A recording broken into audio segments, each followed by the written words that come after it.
വിരുത്തിയും ഫലമും കൂടും വികാരമേ മനവൻ പാർകൾ കരുത്തൊരു വിരുത്തി വേണ്ടും കണക്കിനാർ മനത്ത് കെട്ടും വരുത്തിയ ഫലമാമിന്ത മനത്ത് കെട്ടാതെ കണ്ടായി അരുത്തം ഇപ്പടി എന്റെ അയ്യമകന്റെ നീ തെളിന്തിടായേ. സ്വാമി പറഞ്ഞത് സാമാന്യമായിട്ട് പറഞ്ഞത് മനസ്സും ഈ മനസ്സെന്ന് പറയുന്നത് വൃത്തിയും ഫലവും കൂടെ ചേരുന്ന ഒരു അവസ്ഥയാണ് മനസ്സെന്ന് പറയുന്നത്. ഇവിടെ വൃത്തി എന്ന് പറഞ്ഞാൽ മനസ്സിന്റെ വൃത്തികളാണ്, ഫലം എന്ന് പറഞ്ഞാൽ ഈ ചിതാഭാസനയാണ്. അപ്പൊ ചിതാഭാസനോട് കൂടി ചേർന്ന് നിൽക്കുന്ന ആ വൃത്തിയെയാണ് മനസ്സെന്ന് പറയുന്നത്. എവിടെ വൃത്തിയുണ്ടോ അതിന് ചിതാഭാസന ആരൂഢമാകും. ചിതാഭാസന എന്ന് പറയുന്നത് ആ ചൈതന്യമാണ്, ഭാസമാണ്. ഏതിന്റെ? കൂടസ്ഥന്റെ ഭാസം. കൂടസ്ഥൻ ഇതിൽ പ്രതിഫലിക്കുകയാണ്. അപ്പൊ എവിടെ വൃത്തിയുണ്ടോ അതിലെല്ലാം ചിതാഭാസന ആരൂഢമാകും. ഇതാണ് നമ്മൾ മനസ്സിൽ വെച്ചേക്കാണ്. അങ്ങനെ ആരൂഢമായി ഇരിക്കുന്ന ഒരു നില തന്നെയാണ് ആ മനസ്സെന്ന് പറയണത്. അപ്പൊ മനസ്സെന്ന് പറയുന്നത് എന്താണ്? വൃത്തിയും ഫലവും കൂടുന്ന ഒരു അവസ്ഥയാണ്. കരുത്തൊരു വിരുത്തി വേണ്ടും കണക്കിനാർ മനത്ത് കെട്ടും വരുത്തിയ ഫലമാവിന്ത മനത്ത് കെട്ടാതെ. ഇതിനൊക്കെ അർത്ഥം നമ്മൾ നിരൂപിച്ചു കഴിഞ്ഞു. അതായത് ചിതാഭാസം എന്ന ഫലത്തോടു കൂടിയ വൃത്തിക്ക് ബ്രഹ്മം വിഷയമാകില്ല, എന്നാൽ കേവല വൃത്തിക്ക് ബ്രഹ്മം വിഷയമാകും. അത് നമ്മൾ അതിലൊരു ലോജിക്ക് പറഞ്ഞ ഇതാണ്, നമുക്ക് അറിയണമെന്നുള്ള ഇച്ഛ ഇല്ലാതെ തന്നെ അതിൽ ആ വൃത്തിയായിട്ട് നിലനിന്നാൽ മതി. എന്തെങ്കിലും അറിയണമെന്നൊരു വൃത്തി വരികയാണെങ്കിൽ ആ ചിതാഭാസം അതിൽ വന്നു കഴിഞ്ഞു എന്നർത്ഥം. അപ്പം കേവലം വൃത്തിയായിട്ട് നിൽക്കുന്നതിനാണ് നമ്മൾ പറഞ്ഞത് സവികല്പ സമാധി. സവികല്പ സമാധി പഴകിയാൽ അതിന്റെ ഫലമായിട്ട് നിർവികല്പ സമാധി ഉണ്ടാവുമല്ലോ. സവികല്പ സമാധിന്റെ വൃത്തി മാത്രമായിട്ട് നിൽക്കുന്നതാണ്, അല്ലെങ്കിൽ ഉറങ്ങിപ്പോകും. ആ വൃത്തി കൂടെ വിടുന്നതാണ് നമ്മൾ നേരെ സുഷുപ്തിയിലേക്ക് പോകുന്നത്. രണ്ടു പേരാണ് നമ്മൾ കൊണ്ടുവന്നിരിക്കുന്നത്. ഒന്ന് തമസ് ജന്മാന്തര പഴക്കം കൊണ്ട് അത് വിഴുങ്ങിക്കൊണ്ട് വെക്കളയും സുഷുപ്തിയിലേക്ക്. സത്വം വിഴുങ്ങില്ല, കാരണം സത്വത്തിലേക്ക് നമ്മൾ പ്രവേശിക്കണം. അത് ബലമായിട്ട് അതിൽ പ്രവേശിക്കും. അതിനെന്ത് വേണം? തത്വവിചാരം. എന്തെങ്കിലും ഒരു തരത്തിൽ ഇതിനെ പറ്റിയുള്ള വിചാരജന്യമായിട്ട് ഇരിക്കുക. ഇവർ പറഞ്ഞ തത്വസ്യാദി മഹാവാക്യാർത്ഥ വിചാരമാണ് ഇത് കൊണ്ടുപോകുന്നത് നമ്മളെ ഇതിലേക്ക്. അതൊക്കെ സ്വാമി വഴിയെ പറഞ്ഞു തരുന്നു. ഇത് ഇത്ര മനസ്സിൽ വച്ചേക്കുക. ഭക്തി, ഉപാസന, ധ്യാനം എന്നീ സാധനങ്ങൾ പൂർണ്ണമായി തികഞ്ഞിരിക്കുന്നവരാൽ അറിയപ്പെടാൻ സാധിക്കുന്നതാണ് ഏത്? ആത്മസ്വരൂപം അല്ലെങ്കിൽ ബ്രഹ്മത്തെ അറിയപ്പെടാൻ സാധിക്കുന്നതാണ്. ആർക്ക്? ഭക്തി, ഉപാസന, ധ്യാനം എന്നീ സാധനങ്ങൾ പൂർണ്ണമായി തിരിഞ്ഞിരിക്കുന്നവരെ അറിയപ്പെടാൻ സാധിക്കുന്നതാണ്. തത്വമസ്യാദി മഹാവാക്യാർത്ഥത്തെ ഗുരുമുഖമായി ഗ്രഹിച്ച് തുമ്പദത്തിന്റെയും തൽപദത്തിന്റെയും അർത്ഥത്തെ നന്നായി അറിഞ്ഞ് അങ്ങനെയുള്ള ജ്ഞാനികളാൽ മാത്രം അറിയപ്പെടുന്നു. ഏത്? ഈ ഗൂഢസ്ഥം.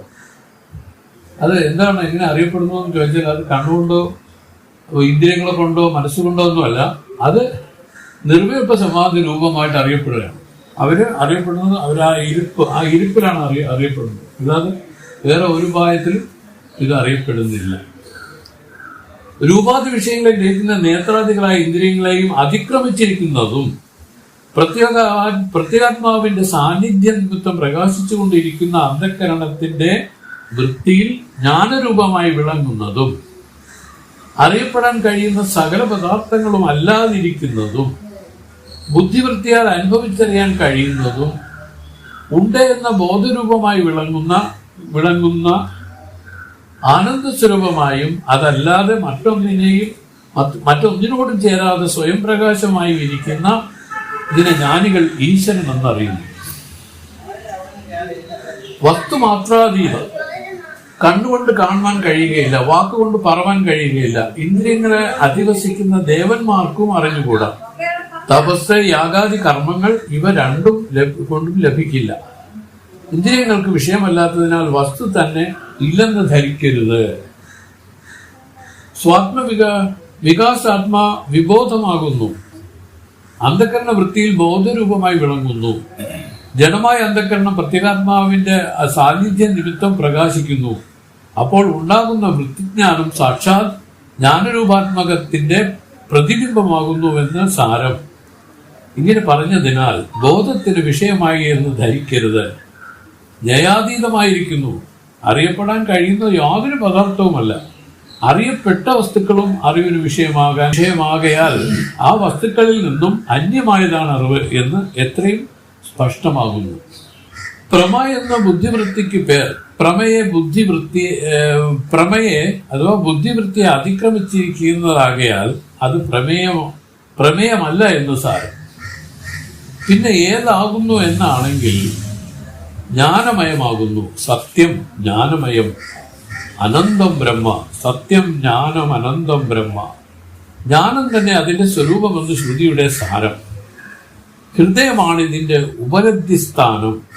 ആത്മാവിന്റെ പ്രകാശത്തിൽ അന്ധകരണാദികൾ പ്രകാശിക്കുന്നതിനാൽ ഇന്ദ്രിയാദികൾ സകലവും ഭാസ്യങ്ങളാകുന്നു. ഭാസ്യങ്ങളെ അതിക്രമിച്ചിരിക്കുന്നു സകലത്തെയും ഭാസിക്കുന്ന ആത്മാവിന്റെ സ്ഥിതി. എങ്കിലും ആത്മജ്ഞാനികൾ ആത്മാവിനെ അന്ധകരണ വൃത്തിയിൽ അറിയുന്നു. സകലത്തെയും കാണുന്ന കണ്ണിനെ ആ കണ്ണുകൊണ്ട് തന്നെ കാണണമെങ്കിൽ ഒരു കണ്ണാടിയിൽ നോക്കണം. അപ്പോൾ സാക്ഷാൽ കണ്ണിന്റെ പ്രതിബിംബം ആ കണ്ണാടിയിൽ പ്രതിഫലിക്കും. പ്രതിഫലിച്ചതായ കണ്ണുകൾ സാക്ഷാൽ കണ്ണുകളെ കാണുന്നു. അതുപോലെ ആത്മാവിനെ ആത്മാവ് കൊണ്ട് തന്നെ അറിയണം. അതിന് അന്ധകരണമാകുന്ന കണ്ണാടിയിൽ രാഗലോഭാദി വൃത്തികളാകുന്ന മാലിന്യങ്ങളെ ശ്രവണ മനനാദികൾ കൊണ്ട് മുഴുവനും നീക്കുമ്പോൾ ശുദ്ധമായ കണ്ണാടിയിൽ ആത്മപ്രതിബിംബം, അതായത് അപ്രാകൃതമായ ആനന്ദം അനുഭവ ഗോചരമായി വിളങ്ങുന്നു. ഇങ്ങനെ ആത്മാവിന്റെ ആനന്ദ സ്വരൂപത്തെ അറിയാനുള്ള സ്ഥാനമാകുന്നു ഹൃദയം. ഈ ആത്മതത്വത്തെ മനസ്സുകൊണ്ട് തന്നെ അറിയണം. അതിസൂക്ഷ്മമായിരിക്കുന്ന ആത്മാവ് ചേതസ്സിനാൽ അറിയപ്പെടുവാൻ യോഗ്യമാകുന്നു. അതിസൂക്ഷ്മമായിരിക്കുന്ന ബുദ്ധി ആത്മാവ് കാണപ്പെടുന്നു. എല്ലാറ്റിനെയും പ്രകാശിപ്പിക്കുന്ന തേജോമയനായ ആത്മാവ് ഉണ്ടെന്നതിന് സ്വാനുഭവം തന്നെ പ്രമാണം എന്ന് മാത്രമല്ലാതെ ബുദ്ധിഗ്രാഹ്യമാണ് ആത്മാവ് എന്ന് ധരിക്കാതിരിക്കണം. ഏതോ വാ ചോനി വർത്തന്തേ അപ്രാപ്യ മനസാസഹ. മനസ്സിനും വാക്കിനും ആത്മാവ് വിഷയമല്ല. മനസ്സിന് മനനം ചെയ്യാൻ ശക്തി ആത്മാവിൽ നിന്ന് കിട്ടുന്നു. ആ മനസ്സ് ആത്മാവിനെ എങ്ങനെ മനനം ചെയ്യും? മനസ്സുകൊണ്ട് ഏതിനെ മനനം ചെയ്യാൻ കഴിയില്ലയോ ആ മനസ്സുകൊണ്ട് തന്നെ ഇതിനെ പ്രാപിക്കണം എന്നീ ശ്രുതികൾ ആത്മാവിനെ അറിയാൻ ശ്രമിക്കുന്നവരെ വല്ലാതെ ഭ്രമിപ്പിക്കുന്നു. ഈ ഭ്രമം ഗുരുകടാക്ഷം കൊണ്ട് മാറും. അതിന്റെ അർത്ഥം ഇങ്ങനെയാണ്. നമ്മൾ കാക്ക മുട്ടയെടുത്ത കഥ നമ്മൾ കേട്ടിട്ടുണ്ടല്ലോ. കാക്കയ്ക്ക് കടൽ ജലം വറ്റിച്ച് മുട്ടയെടുക്കാൻ പറ്റില്ല. പക്ഷെ എങ്കിലും കാക്ക പ്രവൃത്തി നിരന്തരം തുടർന്നുകൊണ്ടിരിക്കുന്നു. ഫലം എന്താണ്? വരണ പ്രത്യക്ഷമായിട്ട് മുട്ടയെടുത്ത് കൊടുക്കുന്നു. ഇതുപോലെയാണ്. അപ്പൊ നമ്മൾ ചെയ്ത് ലഭിക്കില്ല എന്നുള്ള രൂപത്തിൽ ഇരുന്നിട്ട് കാര്യമില്ല. പക്ഷെ നമുക്ക് കഴിയുന്ന വിധത്തിൽ ഇങ്ങനെ പ്രയത്നം ചെയ്തുകൊണ്ട് തന്നെ ഇരിക്കാം എന്നാണ് അതിന്റെ അർത്ഥം. ഇവിടെ ഗുരു കടാക്ഷം എന്ന് ഉദ്ദേശിക്കുന്നത് ഇങ്ങനെ നിരന്തരമായിട്ട് അങ്ങനെ ചെയ്തുകൊണ്ട് ഇരുന്നപ്പോൾ ആ വരണഭഗവാൻ പ്രത്യക്ഷമായി എടുത്തു കൊടുത്തെന്ന് പറഞ്ഞില്ലേ, അതുപോലെ ഗുരു അനുഗ്രഹിക്കും. സ്ഥൂലത്തിലും അനുഗ്രഹിക്കും, സൂക്ഷ്മത്തിലും അനുഗ്രഹിക്കും. ഗുരു എന്ന് പറയുമ്പോൾ നമ്മുടെ ഒരു മനസ്സിന്റെ ഒരു സങ്കല്പം തന്നെ. ഏത് രൂപത്തിലാണെങ്കിലും ഈ അനുഗ്രഹങ്ങൾ ഉണ്ടാവും. അതാണ് പരിച്ഛേദിക്കാൻ കഴിയാത്തതെന്നും ശ്രുതിയിൽ കാണുന്നതിൽ വൃത്തിവ്യാപ്യത്വം ഉണ്ടെന്നിരിക്കലും ഫലവ്യാപകത്വം ഇല്ലെന്ന് കാണിച്ചിരിക്കുന്നു. ഇതിന്റെ സാരം എന്തെന്നാൽ ശുദ്ധമായ അന്ധകരണത്തിന്റെ വൃത്തിയിൽ വ്യാപിച്ചിരിക്കുന്ന ആനന്ദം അനുഭവപ്പെടുമ്പോൾ ഏകനായ ആത്മാവ് മാത്രമല്ലാതെ സുഖദുഃഖങ്ങളെ കൊണ്ട് ക്ലേശിച്ചിരുന്ന ജീവൻ ആത്മാഭിന്നനായിട്ടുണ്ടെന്നുള്ള ഭേദഭാവന തീരെ നശിക്കുന്നുവെന്ന് സാരം. പരമാത്മാവിനെ അറിയുമ്പോൾ ജീവാത്മാവ് വേറെ അല്ലെന്ന് അറിയുന്നു. മനഃചാഞ്ചല്യം നിമിത്തം ആത്മാനന്ദം ശുദ്ധമായി വിളങ്ങാതിരിക്കുന്നതിനാൽ സുഖി ദുഃഖി എന്നുള്ള ഭേദഭാവന ഉണ്ടായിരുന്നു. ഇപ്പോൾ ചിത്തം ശുദ്ധമായതിനാൽ ഏകമായ ആത്മാനന്ദം മാത്രമല്ലാതെ മറ്റൊന്നും തന്നെ ഇല്ലെന്ന് ബോധിപ്പിക്കുന്നു. ആത്മാവ് സ്വപ്രകാശനാകുന്നു, സ്വതേ പ്രകാശിക്കുന്നവനാകുന്നു. എങ്കിലും ബുദ്ധിവൃത്തിയാൽ അന്യനെന്ന പോലെ വ്യാപിക്കപ്പെടുന്നു. അതിനാൽ വൃത്തിവ്യാപകത്വം ആത്മാവിനുണ്ട്. ഫലത്താൽ അഥവാ ചിതാഭാസനാൽ വ്യാപ്യനല്ല. ശ്രുതി ഉപദേശിക്കുന്നത് ഫലത്താൽ അല്ലെന്നും ധീവ്യാപ്യമാണെന്നുമാണ്. ഇന്ദ്രിയങ്ങളിൽ അറിവ് രൂപമായിരിക്കുന്ന പുരുഷൻ എന്ന് പറയുന്നത് ഹൃദയത്തിൽ ജ്യോതിസ്വരൂപമായിരിക്കുന്നു. ഈ പുരുഷൻ ഹൃദയത്തിൽ ജ്യോതിസ്വരൂപമായിരിക്കും. ആത്മാവിനെയാണ് ആ പറഞ്ഞത്. ഇന്ദ്രിയങ്ങളിൽ അറിവ് രൂപമായിട്ടിരിക്കുന്നത് ഈ പുരുഷനാണ്, ഈ വസ്തുവാണ്. ഇത് ഹൃദയത്തിൽ ജ്യോതിസ്വരൂപമായിരിക്കുന്നു. ഇതിന്റെ അർത്ഥം ഇന്ദ്രിയങ്ങളോട് ചേർന്ന വിഷയങ്ങളെ ഗ്രഹിക്കുന്ന ആത്മചൈതന്യം തന്നെ ഹൃദയ ഗുഹയിൽ കേവലം ജ്ഞാനസ്വരൂപനായിരുന്നു പ്രകാശിക്കുന്നു എന്നതാണ്. ഇവിടെ പ്രകാശം മാത്രം സ്വരൂപമായിരിക്കുന്നതിനാൽ ഇവൻ ഒന്നിനോടും ചേരാതിരിക്കുന്നവനാകുന്നു എന്ന് ശ്രുതി സിദ്ധാന്തിക്കുന്നു. ഇതാണ് ആത്മാവിന്റെ സത്യരൂപം എന്നറിയുമ്പോൾ ഭാവഗ്രാഹ്യാനന്ദം ഉണ്ടെന്നുള്ള ബോധരൂപമാണ് ആനന്ദം വിടുവാൻ കഴിയും.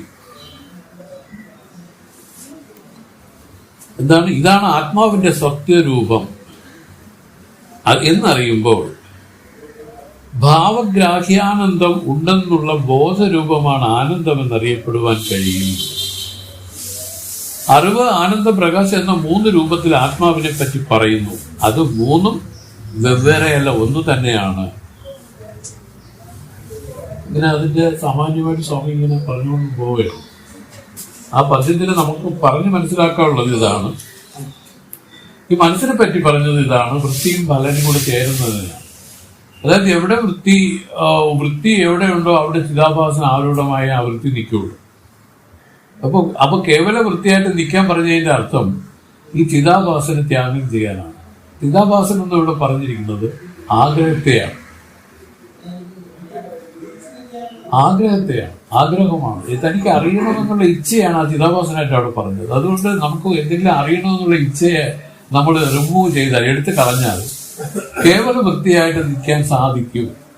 എന്തെങ്കിലും അറിയണമെന്നുള്ള ആ ആഗ്രഹം എന്തുകൊണ്ടുണ്ടാവുന്ന സുരേഷ്? അതിലെന്തോ കഥയിരിക്കുന്നു, അത് സത്യമാണെന്നുള്ള ബുദ്ധിക്കല്ലേ ഉണ്ടാവുന്നത്. ഇല്ലാത്ത പാമ്പിനെ അറിയണമെന്ന് ആർക്കെങ്കിലും തോന്നും, മനസ്സിലായി? അപ്പം യഥാർത്ഥത്തിൽ അതുകൊണ്ടാണ് ബ്രഹ്മസത്യ ജഗദ്വിദ്യ എന്ന് ആദ്യം ശ്രുതി ഉദ്ഘോഷിച്ചത്. ശ്രുതിയുടെ താല്പര്യം എന്ന് വെച്ചാൽ ഈ വിദ്യയായിട്ട് തന്നെ ഈ ജഗത്തിനെ അവർ പറഞ്ഞു ഇതിനോട് എന്തിന് താല്പര്യം ചോദിക്കുന്നു? ഈ വിദ്യാകാര്യങ്ങളിൽ ആരെങ്കിലും താല്പര്യം വെക്കുമോ? വിദ്യ എന്ന് വെച്ചാൽ എന്താണ്? അതായത് അത് ശാശ്വതമായി ഇല്ലാത്തത്, തോന്നുമ്പോ മാത്രമേ ഉള്ളത്. നമുക്ക് വ്യക്തമല്ലേ? കാരണം ഈ ജഗത്ത് സുഷുപ്തിയിലില്ലാക്കും. അപ്പം എല്ലാ അവസ്ഥയിലും നിലനിൽക്കുന്നില്ല. ഇതിന് പരിച്ഛേദം ഉണ്ടാവുന്നു. അതുകൊണ്ടാണ് ഇതിന് വിദ്യ കിട്ടിയെന്ന് പറഞ്ഞത്. സ്വപ്നത്തിൽ നമ്മളൊരു പുലിയെ നമ്മളെ ആക്രമിക്കുന്നു എന്ന് കണ്ട് അവിടെ നിലവിളിക്കുമ്പോഴും ഒക്കെ ഓടി വിഷമിക്കുമ്പോഴും അല്ല, വാസ്തവത്തിൽ ഒന്നും സംഭവിക്കാതെ തന്നെ അവിടെ ഈ അർത്ഥക്രിയകൾ ഉണ്ടാവുന്നത് നമ്മൾ കണ്ടിട്ടുണ്ട്, അല്ലേ? ഇവർ പറയുന്നത് യഥാർത്ഥത്തിൽ ഒന്നും സംഭവിക്കാതെ തന്നെ നമ്മൾ ഉണർന്നതിന് ശേഷം നമ്മൾ എന്ത് പറയോ, ഞാൻ അവിടെ കിടന്ന് നിലവിളിച്ചു ഓടി എന്നൊക്കെ പറയുന്നു. പക്ഷെ കഷ്ടം, കഥയില്ലാതെ ഒരു വെറുതെ ആ തോന്നലായിരുന്ന ആ സ്വപ്നത്തിൽ ഞാൻ സത്യബുദ്ധിയോടുകൂടി അവിടെ നിലകൊണ്ടതാണ് എനിക്ക് കാണും. ഇതുപോലെ ഈ ലോകം അങ്ങനെ ഇതിനെ പറയും. ജഗത്തിനെ പറ്റി പറയുന്നത് ദീർഘസ്വപ്നം ജഗം, ഒരു ദീർഘമായ സ്വപ്നത്തെയാണ് ജഗത്ത് എന്ന് പറയുന്നത്. അത് ജനനത്തോടുകൂടി ഉണ്ടായി മരണത്തോടുകൂടി ഇല്ലാതാവും. ഇതിന്റെ ഗ്യാപ്പ് ഇതാണ്, ഫ്രം ബർത്ത് ടു ഡെത്ത്. ഇതിനകത്താണ് അത് നിൽക്കുന്നത്. ഇതിനകത്തുള്ള സംഭവമാണ് ഇത്. ഇതിനു മുമ്പ് ഇത് കഴിഞ്ഞാൽ ഇതില്ല. ഇതാണ് ഇതിന്റെ സ്വഭാവം. ഇത് മനസ്സിലാക്കി മഹത്തുക്കൾ പറഞ്ഞു, ഇതിനോട് ഉള്ള ആഗ്രഹം, ആശ, ഇതിനോട് തോന്നുന്ന ഇതിനെ അറക്കുന്നതിനെയാണ് ചിതാഭാസ ബാധം എന്ന് പറയുന്നത്. ആ വൃത്തിയിൽ ഫലം ചേരാതെ കേവല വൃത്തിയായിട്ട് നിന്ന് പഴകി നോക്കൂ. അതാണ് സവികല്പ സമാധി പഴകുന്ന സ്വഭാവം. അങ്ങനെ നിന്ന് കഴിഞ്ഞാൽ അവർ പറയുന്നു കൂടി ശീഘ്രം ആ നിർവികല്പ സമാധി ഇതിൽ വന്നു ചേരും. നിർവികല്പ സമാധി ഒരു പ്രയത്നത്തിന്റെ ഫലമല്ല, അത് വസ്തുതന്ത്രമായ ജ്ഞാനമാണ്. പക്ഷെ അതിനുള്ള വഴിയാണ് നമുക്ക് പറഞ്ഞിരുന്നത്. 9 തൽപത ലക്ഷ്യമായിട്ട് ഇരുന്ന് പഴകണം.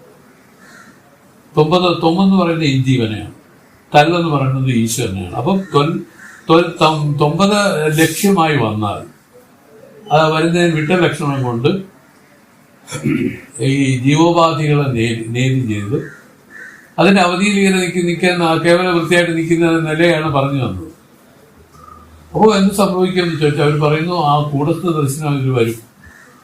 അത് കഴിഞ്ഞാൽ കണ്ണു തുറന്ന് വെളിയിൽ വ്യവഹരിക്കേണ്ടി വരും. വ്യവഹരിക്കുമ്പോഴും വീണ്ടും നമുക്ക് ഈ ലോക കാര്യങ്ങളിൽ പൂർണ്ണമായും ആ സത്യബുദ്ധി നിരാകരിക്കപ്പെട്ടില്ല. അതുകൊണ്ടാണ് അവർ പറഞ്ഞത് തൽപത ശോധനയും ചെയ്യണം. ഈശ്വരന്റെ അതായത് ഈശ്വരന്റെ ഉപാധിയെ നേടി ചെയ്യാൻ പറയും.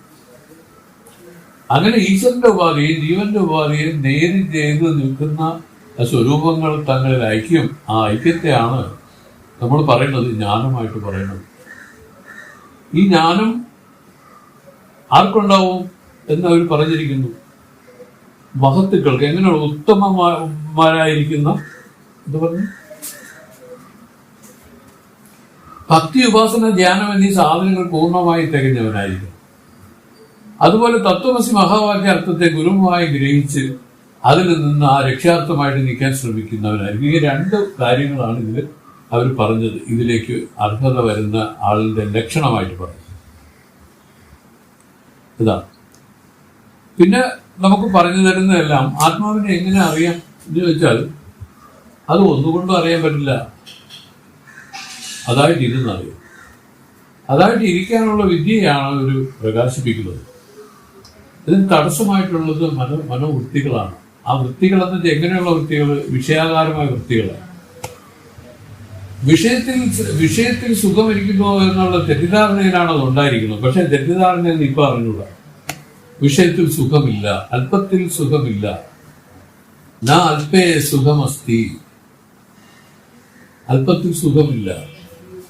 അതുകൊണ്ടാണ് വിഷയത്തെ ത്യാഗം ചെയ്യാൻ പറഞ്ഞത്. വിഷയസുഖങ്ങളെ ത്യാഗം ചെയ്യുന്ന ഒരാളായിരുന്നു. അതിൽ വിരക്ത പുരുഷൻ എന്ന് പറഞ്ഞതിന്റെ അർത്ഥം അതാണ്. വീണ്ടും പറയാണ്, ബ്രഹ്മാനന്ദം അറിഞ്ഞവൻ ഒന്നിൽ നിന്നും ഭയപ്പെടുന്നില്ല. ബോധം, പ്രകാശം, ആനന്ദം എന്ന 3 ഒന്ന് തന്നെ. ചക്രവർത്തി മുതൽ പിച്ചക്കാരൻ വരെയുള്ള സകല മനുഷ്യർക്കും ജീവിതം പ്രിയമായിരിക്കുന്നു.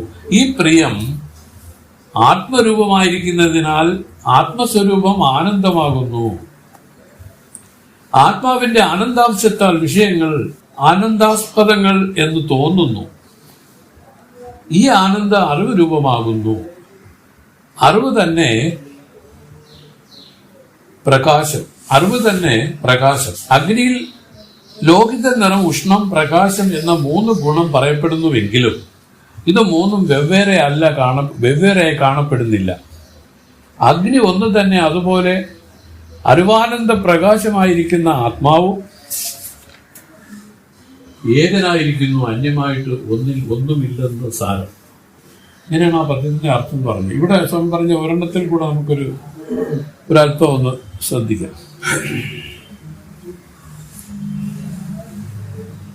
അതായത് ആത്മാവിന്റെ ആനന്ദാംശത്താൽ വിഷയങ്ങൾ ആനന്ദാസ്പദങ്ങൾ എന്ന് തോന്നുന്നു. ഈ ആനന്ദം അറിവ് രൂപമാകുന്നു. അറിവ് തന്നെ പ്രകാശം. അതിന് മുമ്പ് പറഞ്ഞു, ബ്രഹ്മാനന്ദം അറിഞ്ഞവൻ ഒന്നിൽ നിന്നും ഭയപ്പെടുന്നില്ല. ബ്രഹ്മാനന്ദം നമ്മൾ നിത്യവും സുഷുപ്തിയിൽ അനുഭവിക്കുന്ന ആനന്ദത്തെയാണ് പറഞ്ഞത്. പക്ഷെ ബ്രഹ്മാനന്ദം അറിഞ്ഞവൻ എന്ന് പറയുന്നതിന്റെ അർത്ഥം സുഷുപ്തി പോയ ബ്രഹ്മാനന്ദത്തിൽ ഇരുന്നാലും അവൻ അറിയുന്നില്ല ബ്രഹ്മാനന്ദമാണ്. അതുകൊണ്ടാണ്. എന്നാൽ ബോധപൂർവമായിട്ട് സുഷുപ്തിയെ സൃഷ്ടിച്ചാൽ ഈ ബ്രഹ്മാനന്ദത്തെ അറിയാൻ സാധിക്കും. ബോധപൂർവമായി സുഷുപ്തിയെ സൃഷ്ടിക്കുന്നതിനെയാണ് നമ്മൾ പറഞ്ഞ ഈ സവിരത്വ സമാധി പഴയകളെന്ന് പറയുന്നത്. കാരണം സുഷുപ്തി എന്ന് പറഞ്ഞാൽ എന്താണ് സുരേഷ്? സുഷുപ്തി എന്ന് പറഞ്ഞാൽ നിർവിഷയമായിട്ട് ഇരിക്കുകയാണ്. പക്ഷെ അവിടെ എല്ലാം ഒക്കുന്നുണ്ടെങ്കിലും അവിടെ മനസ്സ് അതിന്റെ ആ ഇത് അണഞ്ഞുപോയി. ഇത് കംപ്ലീറ്റ് അത് ഇല്ലാതായിപ്പോയി. എനിക്കൊന്നും ഒന്നും അറിയുന്നില്ല. സുഖമായിട്ടിരുന്നു എന്നുള്ള ഒരു ഭാവത്തിൽ ആ ജീവൻ അവിടെ ചമഞ്ഞു പോയി. അതിനൊന്നും അറിയണമെന്നില്ല, അറിയുന്നില്ല, അറിയണമെന്നുമില്ല. ഇങ്ങനെ ഇരിക്കുന്ന ഒരു നിലയിലാണ് മൂഢത എന്നാണ്. അതിന്റെ പേരാണ് മൂഢത. ഈ മൂഢതയെ വലിച്ചങ്ങനെ ഇരിക്കുകയാണ്. അതാണ് സുഷുപ്തി. പക്ഷെ അനുഭവിക്കുന്നതോ ബ്രഹ്മാനന്ദമാണ്. ജീവൻ ബ്രഹ്മാനന്ദത്തിൽ മുഴുകിയാണുള്ളത്. അതെങ്ങനെ അറിയാം എന്ന് വേദം നമുക്ക് പറഞ്ഞു തന്നു. അതുകൊണ്ടാണ് എല്ലാ മനുഷ്യരും സുഷുപ്തിയെ ആഗ്രഹിക്കുന്നത്. കാരണം ഒന്ന് കണ്ണടച്ച് എന്തെല്ലാം വൈഷമ്യങ്ങൾ ഉണ്ടായാലും ഒരു നിമിഷം സുഷുപ്തി കൈവരിക്കാമെങ്കിൽ എല്ലാം പോകും. ഇല്ലേ? എല്ലാം ദുരിതം. അതുകൊണ്ട് എല്ലാവർക്കും അറിയാം ആ സുഷുപ്തി ഒരു ഡിവൈൻ നേച്ചറാണ്. പക്ഷെ ആ സുഷുപ്തിയെ ആരും അറിഞ്ഞിട്ടില്ല. ശരിക്കും സുഷുപ്തിയെ ആരും അറിഞ്ഞിട്ടില്ല. സുഷുപ്തി എന്ന് പറഞ്ഞ സമാധി എന്ന് പറഞ്ഞ രണ്ടും ചെറിയ ചില കറക്ഷനോട് കൂടിയുള്ളതാണ്. പറഞ്ഞില്ലേ, ജീവൻ തമസിൽ ഇരിക്കുന്നതിന് സുഷുപ്തി എന്നും അതുപോലെ സത്വത്തിൽ ഇരുത്തിയിരിക്കുന്നത് ഈ പറഞ്ഞ സമാധി എന്നും. രണ്ടിന്റെ പ്രത്യേകത വിക്രമം നോക്കിയിട്ടുണ്ട്. തമസിലോ ഒന്നും കാണാൻ, ഇരുട്ടത്തോ ഒന്നും കാണാനില്ല. ഇത് കാണാറുണ്ടോ? ലോക വിഷയം എന്തെങ്കിലും അന്യമായിട്ട് കാണാറുണ്ടോ? ഇല്ല. ഇതുപോലെ തന്നെ അവർ പറഞ്ഞു പ്രകാശത്തിലും ഒന്നുമില്ല, ഇരുട്ടിലും ഒന്നുമില്ലെങ്കിൽ പ്രകാശത്തിലും ഒന്നുമില്ല. നല്ല പ്രകാശത്തിലും ഒന്നും അറിയുന്നില്ല. രണ്ടും ഒന്നുമില്ലാതെ ഒരു നിലയാണ്. അതായത് ഈ വിഷയങ്ങളൊന്നും തോന്നാത്ത ഒരു നിലയാണത്. അതുകൊണ്ടാണ് ബ്രഹ്മാനന്ദത്തെ അറിഞ്ഞവരെന്ന് പറഞ്ഞാലും ആരും അറിഞ്ഞിട്ടില്ല. അത് പിന്നെ പറയാണ്, ചക്രവർത്തി മുതൽ ഭിക്ഷക്കാരൻ വരെ സകല മനുഷ്യർക്കും ജീവിതം പ്രിയമായിരിക്കുന്നു. എല്ലാവർക്കും ജീവിതം പ്രിയമാണ്. ആരെങ്കിലും അതുകൊണ്ടാണ് അവരും ശരീരം സൂക്ഷിക്കണം, മരിച്ചു പോകാതെ, നാശമായി പോകാതെ എല്ലാവരും സൂക്ഷിക്കുക. ആർക്കും ശരീരം പോകണമെന്ന് ആഗ്രഹമില്ല, പ്രിയമാണ്. പറയണം, ഈ പ്രിയം ആത്മരൂപമായിരിക്കുന്നതിനാൽ ആത്മസ്വരൂപം ആനന്ദമാകുന്നു. ഇങ്ങനെയാണ് ആനന്ദമാണ് ആത്മസ്വരൂപം എന്ന് പറയാൻ കാരണം. അതിന് നമ്മുടെ സ്വാമി ഒരു കഥ പറഞ്ഞു തന്നിട്ടുണ്ട്. കാരണം കഥ എങ്ങനെയാണ്, അതായത് ഒരിടത്തൊരു ഒരു മഹാപ്രളയം ഉണ്ടായി. സുരേഷ് കേട്ടതാണ്, ആരെങ്കിലും കേട്ടിട്ടുണ്ട്? ഈ പ്രളയത്തില് അകപ്പെട്ട് രക്ഷപ്പെടണമെന്ന് കരുതിയ ഒരു കുടുംബം, ഒരു അച്ഛനും ഒരു മകനും ഒരു അമ്മയും ഭാര്യയും കൂടി ചേർന്ന ഒരു കുടുംബം. അവർ കരുതി എങ്ങനെയെങ്കിലും ഇതിന് രക്ഷപ്പെടണമെന്ന് കരുതി അവര് കൈ കിട്ടിയ സ്വർണവും അവര് സമ്പാദ്യങ്ങളും എല്ലാം എടുത്ത് ഒരു പെട്ടിക്കകത്താക്കി അയാൾ മുതുകിൽ വെച്ച് ഭാര്യയും മകനെയും കയ്യിൽ പിടിച്ചുകൊണ്ട് നീന്താൻ തുടങ്ങി. നീന്തി കുറച്ചങ്ങോട്ട് ചെന്നപ്പോൾ അദ്ദേഹത്തിന് വിഷമം അനുഭവപ്പെട്ടപ്പോൾ അദ്ദേഹം ആദ്യം ഈ മുതുകിലിരുന്ന ആ ഡ്രങ്ക് തള്ളിക്കളഞ്ഞു. വീണ്ടും നീന്തിയപ്പോൾ വീണ്ടും കൈ കഴിച്ചെന്നു. അങ്ങനെ മകനെ വിട്ടുകളഞ്ഞു. പിന്നെയും നീന്തിയപ്പോൾ വീണ്ടും കൈ കഴിച്ചു. അപ്പൊ ഭാര്യയെ വിട്ടുകളഞ്ഞു. അത് കഴിഞ്ഞതിന് ശേഷം അയാള് നീന്തി കയറിയത് വേറൊരു രാജ്യത്തായി. അപ്പൊ അവിടെ ആരോ തങ്ങളുടെ രാജ്യത്ത് ചാരം പ്രവേശിച്ചെന്നുള്ള രൂപത്തില് രാജാവിനെ ഇവരും ധരിപ്പിച്ചപ്പോൾ രാജാവ് പറഞ്ഞു, അവരെ പിടിച്ചുകെട്ടിക്കൊണ്ടോ അവനെ അടിക്കാൻ പറഞ്ഞു. മുക്കാലി കെട്ടി, നീ എവിടെയാണ്, എന്താണ് നിന്റെ ഉദ്ദേശം എന്നൊക്കെ ചോദിച്ചു. അടി കൊള്ളുന്ന സമയത്തും അയാൾ ആദ്യം കണ്ണും മൂക്കും കാതും ഒക്കെ പൊത്തിപ്പിടിച്ച് അടി കൊണ്ടുവന്നു. അത് കഴിഞ്ഞതിന് ശേഷം അവിടെ നിന്ന് വിട്ടയച്ചു. ഇയാൾക്ക് കണ്ണിൽ ഒരു കലശലായ ഒരു അസുഖം ഉണ്ടായി. അപ്പം ഡോക്ടർമാരെ കണ്ടപ്പോൾ അവർ പറഞ്ഞു, നിങ്ങളുടെ ഈ കണ്ണെടുത്ത് കളഞ്ഞില്ലെങ്കിൽ അത് നിങ്ങൾക്ക് അത് മരണകാരണമായി നാശം സംഭവിക്കുന്നു. അപ്പോൾ അയാൾ ആ കണ്ണെടുത്ത് കളയാനായിട്ട് ഡോക്ടറിനോട് പറയുന്നു. അതിനുശേഷം അദ്ദേഹം നടന്നപ്പോൾ അദ്ദേഹത്തിന് ഒരു വലിയൊരു മാനഹാനി ഉണ്ടായി. അപ്പോൾ അയാൾ എന്ത് ചെയ്തു, ഇനിയിപ്പോൾ ജീവിച്ചിരിക്കേണ്ട എന്ന് പറഞ്ഞ് ആ പ്രാണനെ കൂടെ ഒരു കയറിൽ പ്രാണനെ കൊടുക്കുന്നു. അപ്പോൾ നമുക്ക് തോന്നും ഇത്രയും കഴിഞ്ഞല്ലോ. അപ്പോൾ അവർ പറയുന്ന ഇതാണ്, ഇയാൾക്ക് പ്രിയവസ്തുക്കളുടെ ഒരു പട്ടികയാണ് നമുക്ക് പറഞ്ഞു തന്നത്. ധനമാണ് പ്രിയപ്പെട്ടത് ഇപ്പം, പക്ഷേ അത് മകനോളം ഇല്ല. കാരണം ഈ സമ്പാദിച്ച പണമില്ല, മകനൊരു അസുഖം വന്നാൽ അത് ചെലവാക്കുന്നതിൽ അവന് ഒരു ബുദ്ധിമുട്ടുമില്ല. അപ്പൊ മകനോളം ഇല്ല. അതുപോലെ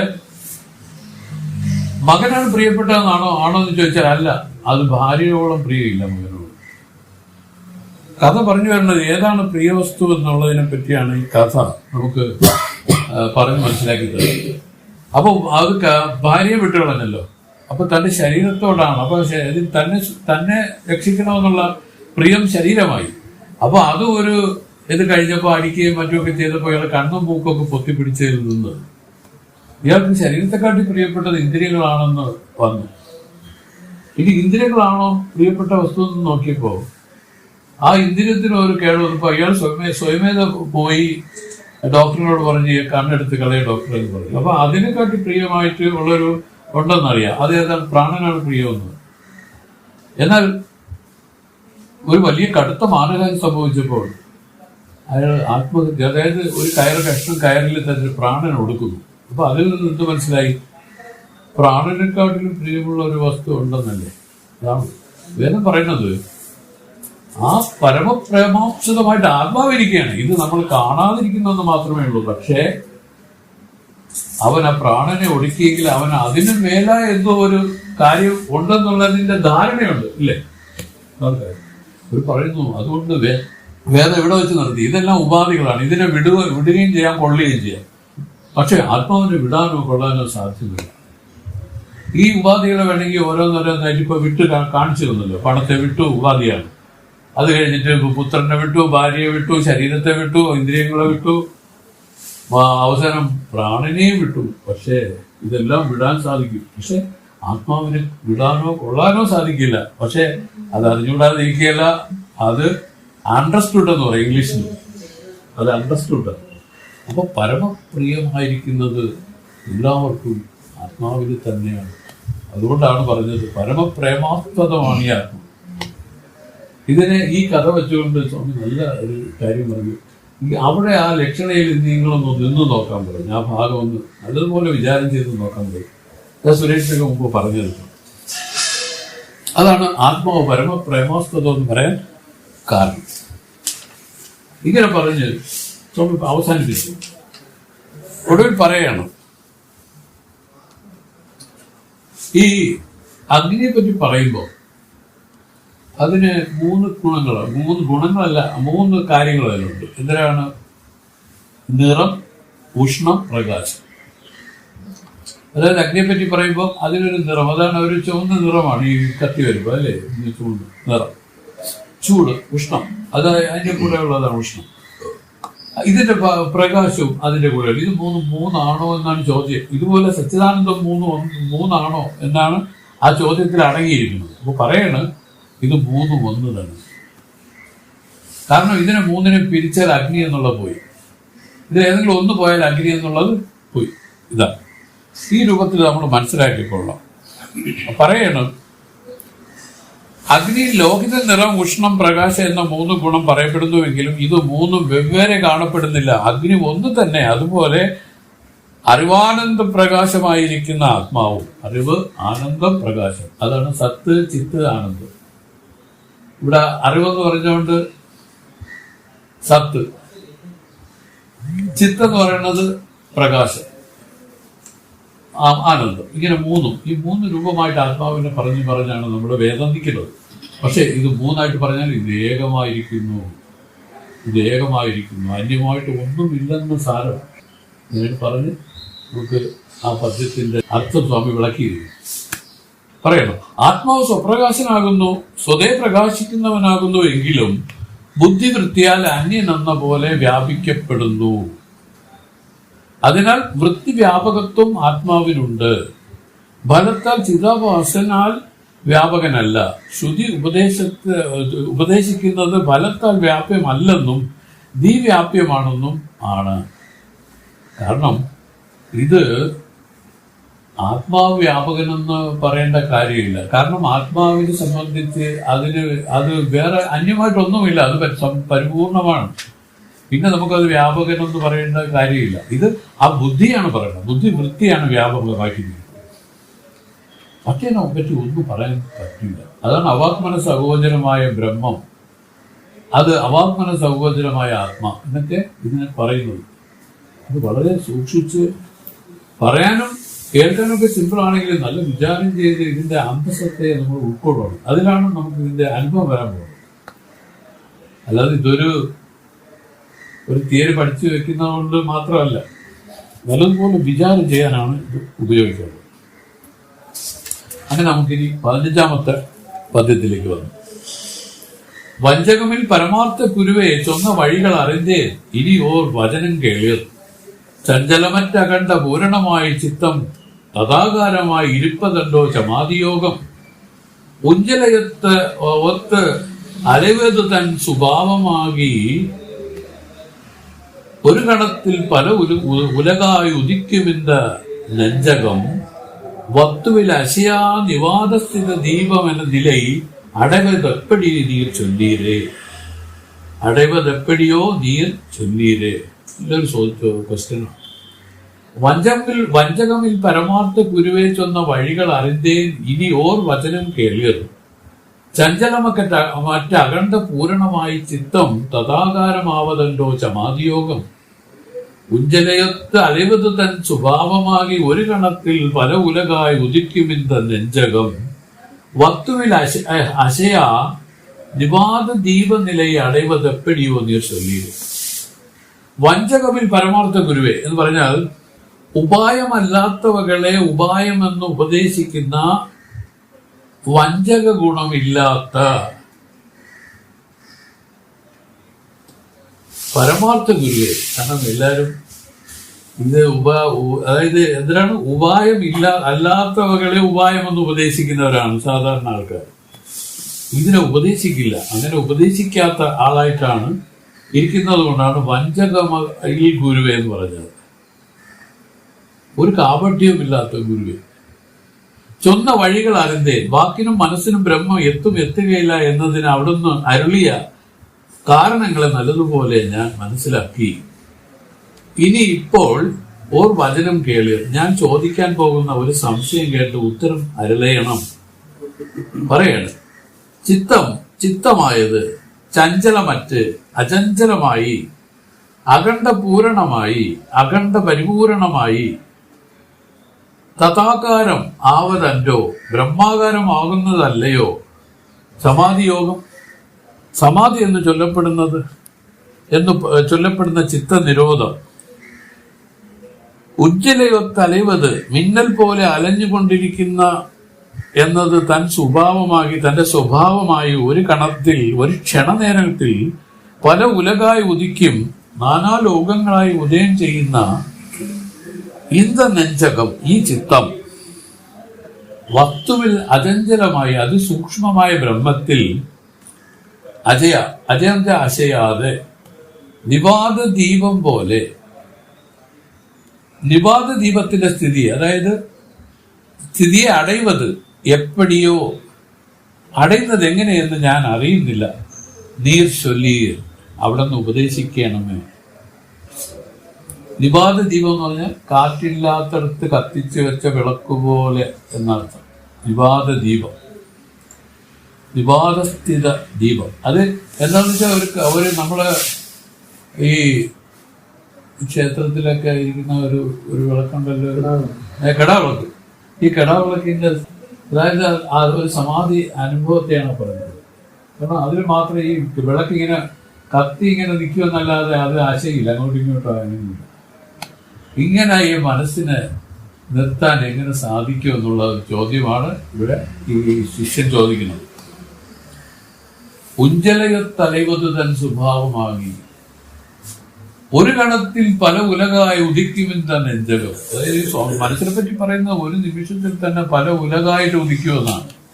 അതും ഇതും മറ്റതും മറിച്ചതും ഇങ്ങനെയുള്ള കാടുകയറിയ ചിന്തകൾ അവക്കൊണ്ട് എപ്പോഴും ഇരിക്കുകയാണല്ലോ എല്ലാവരും. ഇതാണ് ആ സമാധി ഇതിൽ ഫലിക്കാത്തത്. ഇത് പറയുന്നു, ഇത് ഇങ്ങനെ എങ്ങനെയാണ് നിവാദസ്ഥിത ദീപം പോലെ ഈ മനസ്സിനെ നിർത്താൻ സാധിക്കുന്നതെന്ന് അവിടെ നിന്ന് ഉപദേശിച്ച് തരണമെന്നാണ് ചോദ്യം. നിവാദസ്ഥിത ദീപം പോലെ ഇരിക്കുന്നതിനാണ് സമാധി എന്ന് പറയുന്നത്. കാറ്റില്ലാത്തടത്ത് കത്തിച്ചു വെച്ച വിളക്ക് പോലെ ഈ മനസ്സിരിക്കണം. മനസ്സാണ് ആ വൃത്തി മാത്രമായിട്ട് ഇരിക്കുകയാണ്. ഇതെങ്ങനെ നിർത്താം സ്വാമി? അടിയന് ഒന്ന് പറഞ്ഞു തരണമെന്ന് പിന്നെ അപേക്ഷിക്കുകയാണ്. അതിന്റെ 16ാമത്തെ പദ്യത്തിൽ അത് പറയാൻ പോകും. ഇതിന് വേറെ അർത്ഥമൊന്നുമില്ല. ഇതിൽ അറിയേണ്ട ഇതാണ്, മനസ്സെപ്പോഴും ഇങ്ങനെ പല ഉലകായിട്ട് ഇങ്ങനെ മാറി മാറി മാറി മാറി നിൽക്കും. വസ്തുവിൽ അശയാദീപം, അതായത് ഈ വസ്തുവിൽ വിവാദസ്ഥിത ദീപം പോലെ എങ്ങനെ നിർത്താൻ സാധിക്കും എന്നുള്ളതാണ് ചോദ്യം. സ്വാമി പറയുന്നു 16ാമത്തെ പദ്യത്തിൽ, കരുതു പരോഗുണം മൂന്നിലൊണ്ട് കരുത്തെഴുന്താൽ മറ്റു രണ്ടും കരന്തു നിൽക്കും. തരുമമികും ചത്തുവമേലാനുബോധ ചന്മാർഗമാണ് ദൈവ സമ്പത്തുണ്ടാകും. മരുവ് രജോഗുണമാകിൽ ഉലകത്തേകവാദനയാം ചാത്തിരവാദനയാകും. അരുമകനെ തമോ ഗുണം മേലാന പോതിൽ അസുര സമ്പത്തുണ്ടാകും അറിந்துകൊള്ളേ. ഇത് നമുക്ക് സ്വാമി പറഞ്ഞതിൽ നിന്ന് മനസ്സിലായി. ഗുണത്തെ മാറ്റിയാൽ മതി. ഇവിടെ പറയണം, കരുത് മനോഗുണം മൂന്നിലൊன்று കതിർത്തെഴുന്താൽ മറ്റു രണ്ടും കരന്തു നിൽക്കും. തരുമമികും ചത്തുവം മേലാനുബോധ ചന്മാർഗമാണ് ദൈവസമ്പത്തുണ്ടാവും. മരുവ് രജോഗുണമാകിൽ ഉലകത്തേകവാദനയാം ചാത്തിരവാദനയുമാകും. അരുമകനെ തമോ ഗുണം മേലാനുബോധിൽ അസുര സമ്പത്തുണ്ടാകും അറിந்துകൊള്ളേ. കരുതു മനോഗുണം മൂലം എന്നുവെച്ചാൽ വിഷയങ്ങളെ കരുതുന്ന മനസ്സിന്റെ ഗുണങ്ങൾ 3 വിധമായിരിക്കുന്നു. മൂന്നിലൊன்று കരുത്ത് എഴുന്താൽ ആ 3 ഗുണങ്ങളിൽ ഒരു ഗുണം ഇരുന്നാൽ മറ്റു രണ്ടും കരന്തു നിൽക്കും, മറ്റു ഗുണങ്ങളും അടങ്ങി നിൽക്കും. തരുമമികും ധർമ്മം അധികരിക്കുന്നതിന് കാരണമായ സത്വം മേലാനുബോധ് സത്വഗുണത്തെ അധികരിപ്പിച്ചിരിക്കുമ്പോൾ ചന്മാർഗமான ദൈവസമ്പത്തുണ്ടാകും, ചന്മാർഗമായ ദൈവസമ്പത്തുണ്ടാകും. മരുവ് രജോഗുണമാകിൽ രജോഗുണമാണ് അധികരിച്ചിരുന്നാൽ ഉലകവാസന ഏകവാസന ആം ചാത്തിരവാസനയുമാകും. അതായത് ലോകവാസന, ദേഹവാസന, ശാസ്ത്രവാസന എന്നുള്ള 3 വാസന ഉണ്ടാകും. അരുമകനെ പ്രിയമുള്ള ശിഷ്യ, തമോ ഗുണം മേലാന പോതിൽ തമോ ഗുണം അധികരിച്ചിരിക്കുമ്പോൾ അസുര സമ്പത്തുണ്ടാകും, ദുർമാർഗമായ അസുര സമ്പത്തുണ്ടാകും. അറിந்துകൊള്ളും, നീ ഇതിനെ അറിഞ്ഞുകൊള്ളുക. അനിത്യമായി അരക്ക് സ്വർണം മെഴുകു മുതലായവയെ പോലെ ബഹുവിധ പരിണാമദ്രവ്യം ഏതോ അത് മനസ്സാകുന്നു. നേത്രം മുതലായ ഇന്ദ്രിയങ്ങളാൽ ഘടാതി വിളങ്ങുന്നത് പോലെ സാക്ഷിയായ പ്രത്യേകാത്മാവിനാൽ പ്രകാശമായി വിളങ്ങുന്ന കാമക്രോധാദി വൃത്തികൾക്ക് ഉപാദാന കാരണമായിരിക്കുന്നത് മനസ്സ്. കണ്ണിനെതിരെ വെളിച്ചത്തിൽ ഇരിക്കുന്ന ഘടപടാദിയും കാതിന് സമീപത്തിൽ ദൃഢമായി ഉച്ചരിക്കുന്ന ശബ്ദവും ഏതൊന്ന് സാവധാനമായി ഇരിക്കുന്നില്ലെങ്കിൽ അറിയപ്പെടാതെയും ഏതൊന്ന് സാവധാനമായിരുന്നാൽ അറിയപ്പെടുന്നതായും ഇരിക്കുന്നുവോ അത് അന്വയ വ്യതിരേകങ്ങളാൽ സകല വിഷയജ്ഞാനത്തിനും സാധാരണ കാരണമാണ് മനസ്സെന്നും ബൃഹദാരണ്യ ഉപനിഷത്തിൽ പറഞ്ഞിരിക്കുന്നു. അത് മനനം ചെയ്യുന്നതിനാൽ മനസ്സെന്നും ചിന്തിക്കുന്നതിനാൽ ചിത്തമെന്നും ചൊല്ലപ്പെടും. ആ ചിത്തം 3 ഗുണകാര്യങ്ങളായ ജ്ഞാനം, പ്രവൃത്തി, മോഹം എന്ന 3നെയും അനുഭവിക്കുന്നതിനാൽ ത്രിഗുണാത്മകമായിരിക്കുന്നു. ആ ത്രിഗുണങ്ങളും സമുദ്രത്തിലുണ്ടാകുന്ന തിരമാല പോലെ നിരന്തരം പരിണാമങ്ങളെ അടയും. അപ്പോൾ 2 ഗുണം അടങ്ങി 1 ഗുണം അധികരിച്ചിരിക്കും. സത്വഗുണം അധികരിക്കുമ്പോൾ ദൈവസമ്പത്തും, രജോ ഗുണം അധികരിക്കുമ്പോൾ ലോകവാസന, ദേഹവാസന, ശാസ്ത്രവാസനയും, തമോ ഗുണം അധികരിച്ചിരിക്കുമ്പോൾ അസുര സമ്പത്തും ഉണ്ടാകും. വാസന എന്നത് ദൃഢഭാവനയാൽ മുൻപിൻ ഒന്നിനെയും ആലോചിക്കാതെ ഉണ്ടാകുന്ന ക്രോധാദി വൃത്തി ഹേതുവായ ചിത്തത്തിന്റെ സൂക്ഷ്മ അവസ്ഥയായ സംസ്കാരത്തെയാണ് എന്തെന്ന് പറഞ്ഞത് വാസന എന്നത് ദൃഢഭാവനയാൽ മുൻപിൻ ഒന്നിനെയും ആലോചിക്കാതെ ഉണ്ടാകുന്ന ക്രോധാദി വൃത്തിക്ക് ഹേതുവായ ചിത്തത്തിന്റെ സൂക്ഷ്മ അവസ്ഥയായ സംസ്കാരം. ശുദ്ധാശുദ്ധ ഭേദത്തിൽ അത് 2 പ്രകാരം അശുദ്ധമെന്നോ മലിനമെന്നോ പറയാം. അവയിൽ ഡംഭം, ഗർവം, അടങ്ങാത്ത അഹങ്കാരം, കാമം, ക്രോധം, ലോഭം, അവിവേകം, നിദ്ര, ആലസ്യം, ഭയം, മൈഥുനം ഇവ ദുർഗുണങ്ങളായ അസുര സമ്പത്ത്. 1 ലോകവാസന, ശാസ്ത്രവാസന, ദേഹവാസന 3, അങ്ങനെ 4നും മലിനമായ വാസന. ഇവയിലുള്ള ഡംഭം, ദർപ്പം മുതലായ അസുര സമ്പത്ത് നരകത്തിന് ഹേതുവായതിനാൽ മലിനമെന്നത് പ്രസിദ്ധം. സർവ്വജനങ്ങളും നാം എങ്ങനെ ഇരുന്നാൽ നമ്മെ നിന്ദിക്കാതെ മറ്റുള്ളവർ സ്തുതിക്കുമോ അങ്ങനെ ഇരിക്കണമെന്ന് ദുരഭിമാനം ലോകവാസന. സമ്പാദിക്കുന്നത് അധർമ്മമാകയാൽ മലിനവാസന എന്ന് ചൊല്ലപ്പെടുന്നു. ഇതിന് കാരണം എന്തെന്നാൽ സർവഗുണസമ്പന്നരായ ശ്രീരാമനും പതിവ്രതാ ശിരോമണിയായ സീതാദേവിക്കും കാതിനാൽ കേൾക്കാൻ പാടില്ലാത്ത അപവാദം ജനങ്ങളാൽ ഉണ്ടായിരിക്കുന്നു. ദേശഭേദത്താൽ ഒരുവനെ ഒരുവൻ നിന്ദിക്കുന്നത് കാണപ്പെടുന്നു. ദക്ഷിണ ദേശത്തിൽ ബ്രാഹ്മണരാൽ ഉത്തരദേശത്തെ നിവാസികളായ വേദമറിഞ്ഞ് മാംസഭക്ഷണം ചെയ്ത ജനങ്ങൾ നിന്ദിക്കപ്പെടുന്നു. ഉത്തരദേശത്തിൽ ബ്രാഹ്മണരാൽ മാതുലൻ കന്യകയെ വിവാഹം ചെയ്യുന്ന ദക്ഷിണദേശത്ത് നിവസിക്കുന്ന ബ്രാഹ്മണർ നിന്ദിക്കപ്പെടുന്നു. ഇപ്രകാരം തന്നെ താൻ തങ്ങളുടെ കുലം, ഗോത്രം, ബന്ധുവർഗം, ഇഷ്ടദേവത മുതലായവകളെ സ്തുതിക്കുന്നതും അന്യകുല ഗോത്രാദികളെ നിന്ദിക്കുന്നതും വിദ്വാൻ മുതൽ ഗോപാലന്മാർ വരെ പര്യന്തം പ്രസിദ്ധമായിരിക്കുന്നു.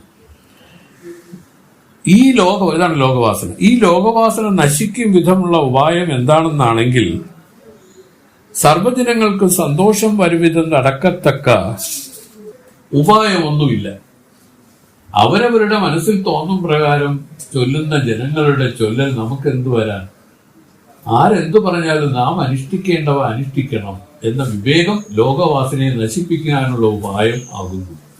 ഈ അഭിപ്രായമുള്ളത് കൊണ്ട് മോക്ഷശാസ്ത്രങ്ങളിൽ അവിടെ മുമുക്ഷുക്കൾ സ്തുതിയിലും നിന്ദയിലും സമബുദ്ധിയുള്ളവരായിരിക്കണമെന്ന് പറഞ്ഞിരിക്കുന്നത്. കർമ്മശാസ്ത്ര പാഠാഭിമാനം, അർത്ഥാഭിമാനം, അനുഷ്ഠാനാഭിമാനം എന്ന ശാസ്ത്രവാസന 3 പ്രകാരം ഇരിക്കുന്നു.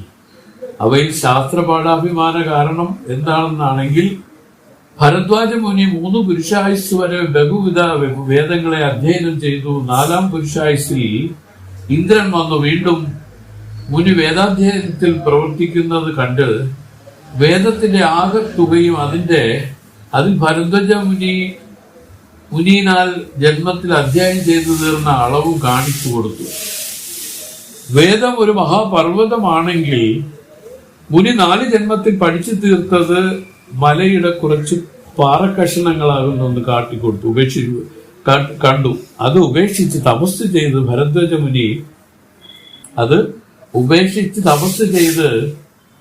ഭരദ്വാജ മുനിക്ക് സാധിക്കാതിരുന്നതിനാൽ ആ പാഠാഭിമാനം മലിനവാസന എന്ന് പറയും. സംഭവം ഇതാണ്.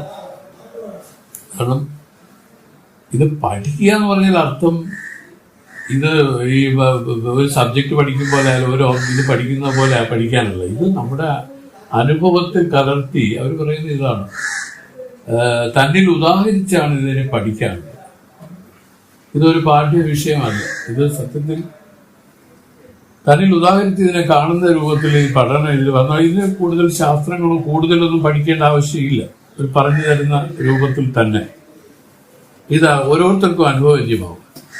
അപ്രകാരം തന്നെ ബഹുശാസ്ത്രങ്ങളെ അറിയണമെന്നുണ്ടാകുന്ന അഭിമാനം പരമപുരുഷാർത്ഥത്തിന് സാധകമാകാത്തതിനാൽ അത് മലിനവാസനയാകുന്നു. ഇതിന് കാരണം, ഒരു ഋഷി ബഹുവിധ ശാസ്ത്ര പുസ്തക ഭാരത്തോടുകൂടി മഹാദേവനെ കാണാൻ സന്നിധാനത്തിൽ ചെന്നപ്പോൾ അവിടെ ഇരുന്ന മറ്റൊരു ഋഷി ഈ ഋഷിയെ നോക്കി, ഭാരം ചുമക്കുന്ന നല്ല കഴുത പോലെ നിങ്ങൾ പുസ്തകഭാരങ്ങളെ നന്നായി ചുമക്കുന്നു എന്ന് കൃപയാൽ പരിഹസിച്ചതിനെ കേട്ട് ആ ഋഷി പുസ്തകങ്ങളെല്ലാം ലവണജലത്തിൽ സമുദ്രത്തിൽ എറിഞ്ഞു കളഞ്ഞു. അപ്പോൾ കൃപാമൂർത്തിയായ മഹാദേവനായ ഋഷിയെ ആത്മവിദ്യയിൽ പ്രവർത്തിപ്പിച്ചെന്ന് ചൊല്ലപ്പെടുന്നു.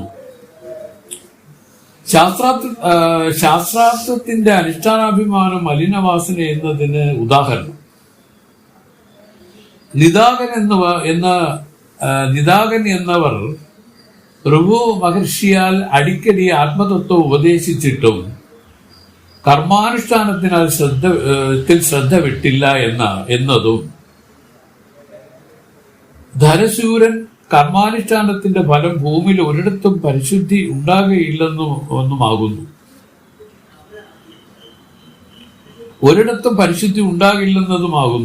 ശാസ്ത്രവാസന ബ്രഹ്മാഭ്യാസത്തിന് വിരോധമായതിനാലും മേൽക്കുമേൽ ജന്മത്തിന് ഹേതുവായതിനാലും ശ്വേതകേതുവിനുണ്ടായതുപോലെ ഗർഭത്തിന് ഹേതുവായതിനാലും മലിനവാസന എന്നറിയുക. പറഞ്ഞില്ലേ? ഇതില് നമുക്ക് പറഞ്ഞു തന്നത്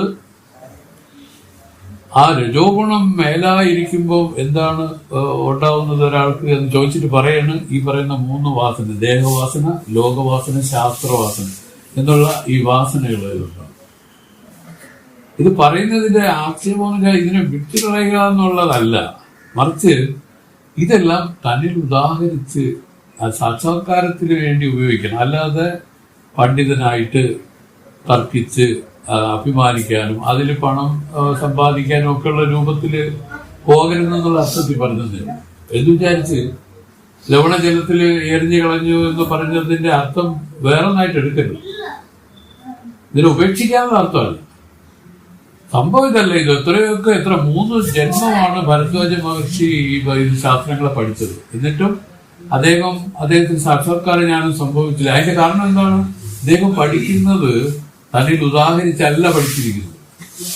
അതായത് തനിക്ക് ഗർവ്, തനിക്ക് അഭിമാനം അതിനെ സംരക്ഷിക്കാൻ വേണ്ടിയാണ്. ഇപ്പോൾ തർക്കിക്കാനൊക്കെ വരുമ്പോൾ ഓരോ വിഷയങ്ങൾ എടുത്തിട്ട് അങ്ങോട്ട് തകർക്കാനും ആളുകളുടെ ഇഷ്ടം പുകഴ്ത്ത് ഒക്കെ കേൾക്കാനും ഒക്കെയാണ്. ഇതിനു വേണ്ടി പഠിക്കുക. ഇത് പഠിക്കുന്നത് തന്നിൽ ഉദാഹരിച്ച് ഈ ആത്മജ്ഞാന സിദ്ധിക്ക് വേണ്ടി ആയിരിക്കണം എന്നുള്ള താല്പര്യം ഇതിൽ പറയണം. അവിടെ ലോകവാസന, ദേവവാസന, ശാസ്ത്രവാസന ഇതെല്ലാം രജോ ഗുണം എഴുമ്പി നിന്നാൽ ഒരാൾക്ക് ഉണ്ടാകുന്ന കാര്യങ്ങളാണ്. ഇനി തമോ ഗുണത്തെ പറ്റി പറയുന്നു.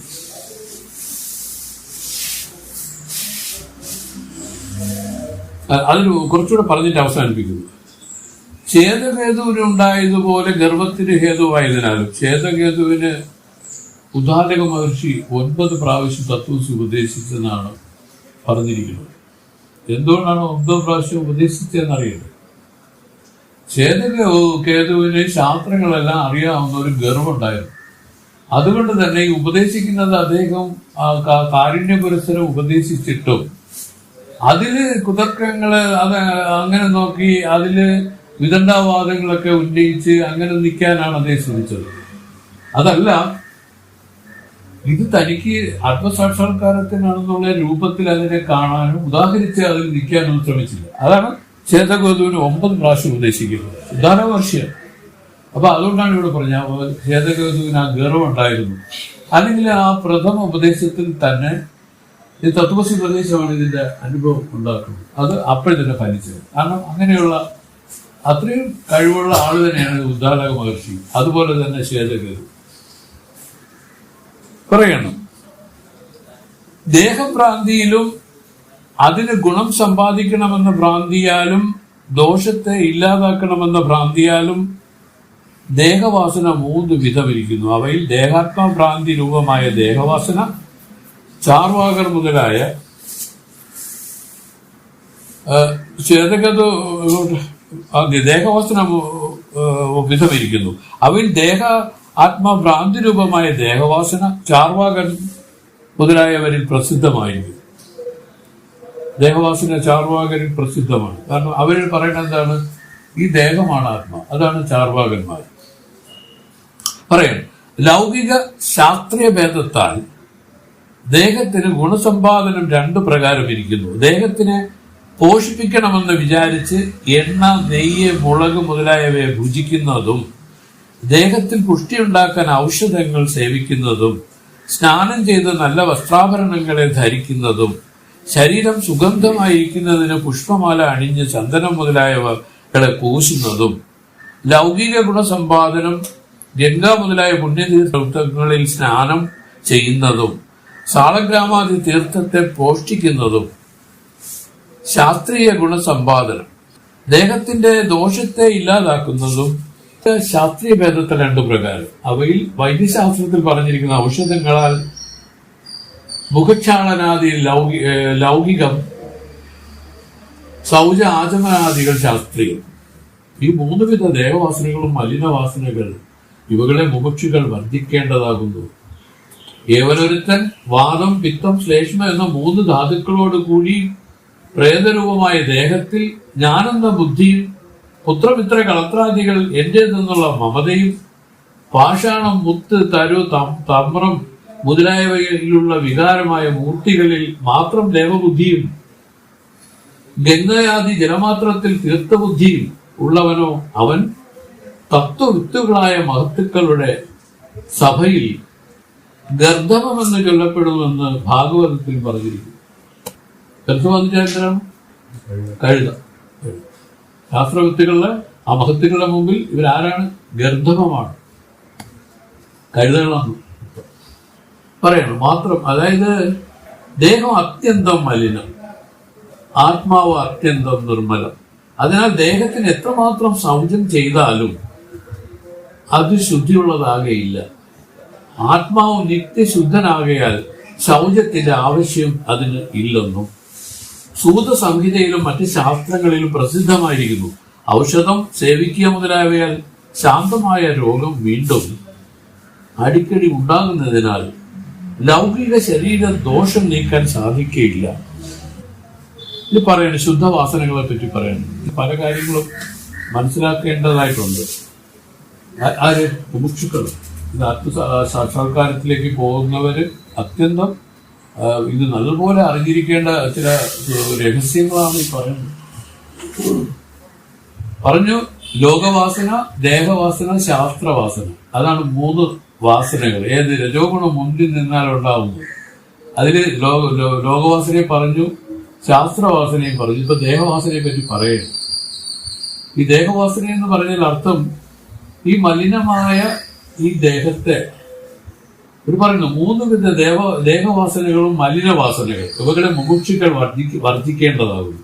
ഏവനൊരുത്തൻ വാദം, പിത്തം, ശ്ലേഷ്മം എന്ന 3 വക ധാതുക്കളോട് കൂടി പ്രേതരൂപമായ ദേഹത്തിൽ ഞാനെന്ന ബുദ്ധിയും പുത്രമിത്ര കളത്രാദികളിൽ എന്റെ തന്ന മമതയും പാഷാണം, മുത്ത്, തരു, തമ്രം മുതലായവയിൽ ദേവബുദ്ധിയും വികാരമായ മൂർത്തികളിൽ മാത്രം ദൈവബുദ്ധിയും ഗംഗാദി ജലമാത്രത്തിൽ തീർത്ഥബുദ്ധിയും ഉള്ളവനോ അവൻ തത്വവിത്തുകളായ മഹത്തുക്കളുടെ സഭയിൽ ഗർദ്ധമെന്ന് ചൊല്ലപ്പെടുന്നു ഭാഗവതത്തിൽ പറഞ്ഞിരിക്കുന്നു. ദേഹം അത്യന്തം മലിനം, ആത്മാവ് അത്യന്തം നിർമ്മലം. അതിനാൽ ദേഹത്തിന് എത്രമാത്രം ശൗചം ചെയ്താലും അത് ശുദ്ധിയുള്ളതാകയില്ല. ആത്മാവ് നിത്യശുദ്ധനാകയാൽ ശൗചത്തിന്റെ ആവശ്യം അതിന് ഇല്ലെന്നും സൂതസംഹിതയിലും മറ്റ് ശാസ്ത്രങ്ങളിലും പ്രസിദ്ധമായിരിക്കുന്നു.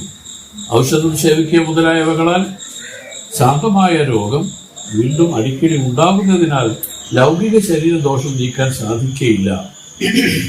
ശുദ്ധവാസനകളെ പറ്റി പറയുമ്പോൾ പ്രത്യേക അഭിന്ന ബ്രഹ്മത്തിനെ ദൃഢാപരോക്ഷമായി അറിയുന്നവരിൽ ഇരിക്കുന്ന വറുത്ത വിത്ത് പോലെ ദേഹം ജീവിച്ചിരിക്കലും ഡംഭം, ഗർഭം മുതലായ അസുര സമ്പത്തെ ഉപേക്ഷിച്ച് ജന്മത്തിന് ഹേതുവായത് ഒന്നും ചെയ്യാതെയും ഇരിക്കും വിധമുള്ള വാസനകളെ ശുദ്ധവാസന എന്ന് ചൊല്ലപ്പെടും.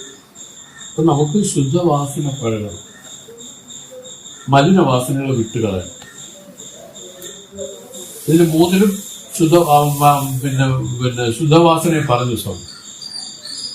അത് നല്ല ഗൗരവമായിട്ട് ചിന്തിച്ച് ഇരിക്കണം. നമുക്ക് എന്താണ് സാധിക്കാൻ, ഈ ലോകത്ത് എന്താണ് സാധിക്കാനുള്ളത്? വാസ്തവത്തിൽ ഞാൻ ഈ ശാസ്ത്രത്തിനെ പിടിച്ചുകൊണ്ടാണ് പറയുന്നത്, ഗുരുക്കന്മാർ പറഞ്ഞു കേട്ടതുമൊക്കെ.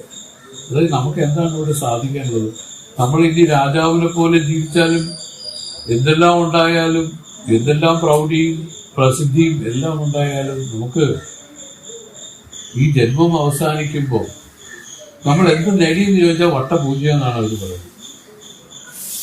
മറിച്ച് ഈ പുണ്യത്തെ ഗുരുസമർപ്പണം ചെയ്ത് ആ സാക്ഷാത്കാര ജ്ഞാനത്തിലേക്ക് പ്രവൃത്തി എടുത്താൽ മാത്രം മതി ഇതിനെല്ലാം പരിഹാരമായി വരും. കാരണം നമുക്ക് ഈ ജന്മം ദുഃഖമാണെന്ന് തിരിച്ചറിഞ്ഞ് ഇനിയൊരു ജന്മം എനിക്കിന് വേണ്ട, പരിപാലയമാം നാരായണ ജയ, അതൊക്കെ ഭാഗവതത്തിലും മറ്റുമൊക്കെ ധാരാളമായി നമ്മൾ പാടി കേൾക്കുകയൊക്കെ ചെയ്യുന്നതാണ്. കാരണം അത്രയ്ക്കും ദുഃഖമാണ് ഈ ജന്മം. ഇത് തിരിച്ചറിഞ്ഞ് മുക്തിമാർഗത്തിൽ പ്രവർത്തിക്കുന്നവർക്കാണ് വേണ്ടിയാണ് ഇതെല്ലാം പറഞ്ഞു പോയിക്കൊണ്ടിരിക്കുന്നത്. ചില കാര്യങ്ങളാണത്. അത് ചുമ്മാ ഒരു നിമിഷം കൊണ്ടൊന്നും നമുക്ക് ഒരാൾക്കൊന്നും വന്ന് ചേരാൻ പറ്റില്ല. പക്ഷെ ചെറിയ ചില കുഴപ്പങ്ങളുണ്ടാവും. അതാണല്ലോ സാക്ഷാത്കാര ജ്ഞാനത്തെ തടഞ്ഞിരിക്കുന്നത്. അതങ്ങോട്ട് മാറിയുടനെ തരതരാമലകം പോലെ ജ്ഞാനം ഇതിൽ പ്രകാശിക്കാൻ തുടങ്ങും. അതറിഞ്ഞു കഴിഞ്ഞാൽ പിന്നെ ഇതൊന്നും വേണ്ട വിക്രമം. അങ്ങനെ നമ്മളെല്ലാവരും ഇത് സമയം എടുത്ത് പറഞ്ഞതേ ഉള്ളൂ. എന്റെ ഇന്ന് വിചാരത്തിൽ വന്നത് കുറ്റങ്ങളില്ല, മനുഷ്യനായിട്ട് ജനിക്കാൻ കുറ്റമുള്ളത് കൊണ്ടാണ്. കുറ്റമില്ലാത്ത മനുഷ്യർ ആരുണ്ട് ജയ ലോകത്തിൽ? എല്ലാവരും കുറ്റക്കാരാണ്, ഞാനും കുറ്റക്കാരനാണ്. ഏതോ തരത്തിൽ കുറ്റങ്ങളാണ് എല്ലാവരും ചെയ്ത് ഇങ്ങനെ ഇരുന്നു പോണത്. പക്ഷെ ഇതിനെ തിരിച്ചറിഞ്ഞ് വിവേകത്തോടുകൂടി നിന്ന് പഴകിയ ജ്ഞാനത്തെ സമ്പാദിച്ചാൽ അത് തന്നെയാണ് നമ്മുടെ ജീവിത ലക്ഷ്യമായിട്ട് ഇരിക്കുന്നത്. അത് മനസ്സിലാക്കിക്കൊണ്ട് മറ്റ് കാര്യങ്ങളിലെല്ലാം ഇരിക്കുന്ന ആ മലിന വാസനകളെല്ലാം അത് മലിനമാണെന്ന് തിരിച്ചറിയണം. ഇത് നമുക്ക് ജനന മരണ ദുഃഖത്തിന് ഹേതുവാണെന്ന് മനസ്സിലാക്കണം. അങ്ങനെ വിവേകത്തോടു കൂടി അത് നിന്നുകൊണ്ട് അതിനെ ഓവർകം ചെയ്യണം. ഇതിനെ മനസ്സിലാക്കിക്കൊണ്ട് പ്രവർത്തിച്ചാൽ പോലും നമുക്ക് ഈ സാക്ഷാത്കാര ജ്ഞാനത്തിലേക്ക് വരാൻ പറ്റും. ആ ഗുരു ഉണ്ടല്ലോ, അനുഗ്രഹിക്കും എന്നാണ് പറയുന്നത്. ഇവിടെ ഗുരുപരമ്പരാ സമ്പ്രദായം എന്തിനു വെച്ചിരിക്കുന്നു വെച്ചാൽ ജീവൻ ഒരിക്കലും സാധ്യമല്ല, എത്ര ബുദ്ധിമാന് സാധിക്കാത്ത ഒന്നാണിത്. ഇതിന്റെ രഹസ്യം മനസ്സിലാക്കാനും അങ്ങനെ നിൽക്കാനും. പക്ഷേ നിരന്തരമായി ഇങ്ങനെ ചെയ്ത് വരുമ്പോൾ ആ ഗുരു ഇതിലെ അനുഗ്രഹിക്കുമെന്നാണ്. ഗുരുവിന്റെ ഈശ്വരൻ തന്നെയാണ് ഇത് ഈ അനുഗ്രഹിക്കുന്നത്. ഈശ്വരന്റെ ആ അനുഗ്രഹത്തോടു കൂടി ഇവൻ ആ ജ്ഞാനത്തെ സമ്പാദിക്കും. അല്ലാതെ ഒരാളുടെ കഴിവുകൊണ്ട് ആരും ജ്ഞാനികളായിട്ടില്ല. അവരുടെ കഴിവ് അഥവാ ഉണ്ടെങ്കിൽ അതെല്ലാം കൂടെ ഗുരുസമർപ്പണം ചെയ്തു നിന്നാണ് ജ്ഞാനികളായിരിക്കുന്നത്, അല്ലേ? മഹാബലി വലിയ കഴിവുള്ള ആളായിരുന്നു, പക്ഷെ അദ്ദേഹത്തിന് എല്ലാം ഉണ്ടെങ്കിലും ജ്ഞാനമില്ല. പക്ഷെ ജ്ഞാനത്തിൽ പ്രതിബന്ധമായിരുന്നു തന്നിലിരിക്കുന്ന ഉപാധികൾ. അതായത് ധനമുണ്ട്, പേരുണ്ട്, പെരുമയുണ്ട്, എല്ലാം ഉണ്ട്. ഇതെല്ലാം വാസ്തവത്തിൽ ഈ ജ്ഞാനത്തിന് വിരോധികളായിട്ടാണ് ഇരുന്നത്, അനുകൂലമായിട്ടല്ല. അതുകൊണ്ട് ഇദ്ദേഹം ഉദ്ധവനെന്ന് കണ്ടപ്പോൾ ആ ഭഗവാൻ വിഷ്ണു അനുഗ്രഹിക്കാനായിട്ട് വന്നത്. എന്നാലും സ്വമേധയ ഒരാൾക്ക് സാധിക്കില്ല. അതുകൊണ്ട് എന്ത് ചെയ്തു? വിഷ്ണു പിടിച്ചു വാങ്ങിയെടുക്കും, എല്ലാം പിടിച്ചു വാങ്ങിയെടുക്കും. വാമന രൂപം കൊണ്ട് എന്താണ് വിഷ്ണു ചെയ്തത്? വന്നപ്പോ ഇപ്പൊ ആള് ഉത്തമനാണ്, ഗംഭീരനാണ്, അതിന് അധികാരമുണ്ട്. എന്നാൽ ചില കാര്യങ്ങളിൽ മർക്കടപുഷ്ടിയുണ്ട്, അതിനെ പിടിച്ച് വാങ്ങിച്ചതാണ്. അതിനെ പിടിച്ച് കംപ്ലീറ്റ് പിടിച്ച് വാങ്ങിച്ചു. 3 അടി മണ്ണ് ചോദിച്ചു. നിസ്സാരമായിട്ട് പറഞ്ഞു, അതിനെന്താ 3 അടി വേണമെങ്കിൽ രാജ്യത്തിന്റെ പകുതിയോട് തരാമെന്ന് പറഞ്ഞു. അത് വേണ്ട, എനിക്ക് 3 അടി മണ്ണ് മതിയെന്നാണ്. അളന്നെടുക്കാൻ പറഞ്ഞു, അളന്നെടുക്കാൻ തുടങ്ങി. 1ഉം 2ഉം അളന്നിട്ട് പിന്നെ അടുത്ത 3ാമത്തെ അടി എവിടെ വെക്കട്ടെന്ന് അപ്പോഴത്തേനും ഈ മഹാബലിക്ക് പിന്നെ കാര്യം മനസ്സിലായി.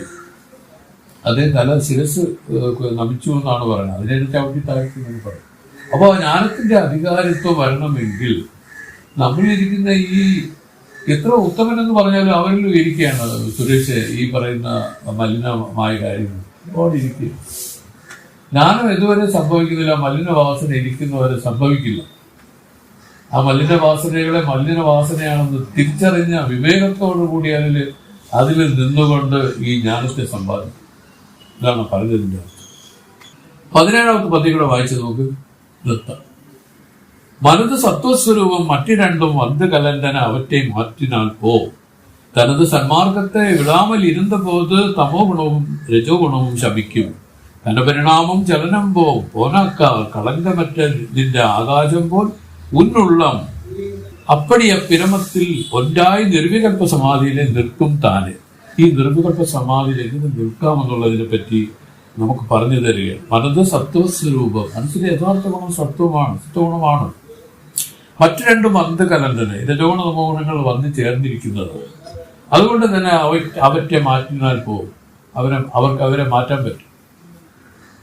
തനത് സന്മാർഗത്തെ വിടാമൽ ഇരുന്നപ്പോത്, സന്മാർഗം എന്ന് പറയുന്നത് എന്താണെന്ന് വെച്ചാൽ ഈശ്വര കാര്യങ്ങളിൽ പ്രവൃത്തിയിൽ ഏർപ്പെട്ടിരിക്കുക. നമ്മുടെ മുന്നിലേപ്പോൾ തൂക്കുക തുടയ്ക്കുക, എന്തായാലും അവർ ഒരേ ഒരു കാര്യമേ ഉള്ളൂ, ഈശ്വര കാര്യത്തിൽ എപ്പോഴും തന്റെ ബുദ്ധിയെ വെച്ച് പുലർത്തുകയാണ്. എന്നാലും കുറച്ച് കുഴപ്പങ്ങളൊക്കെ ഉണ്ട്, അത് എല്ലാവർക്കും ഉള്ളത് തന്നെ. അതാണല്ലോ ഇതിന്റെ തടസ്സം. ഈ പ്രാരബ്ധം ഇതിൽ നിന്ന് മാറുന്നതോടെ ആ തടസ്സവും മാറി കിട്ടും. പക്ഷെ ഇങ്ങനെ പഴകി നിന്നാൽ മതി, മാത്രം മതി.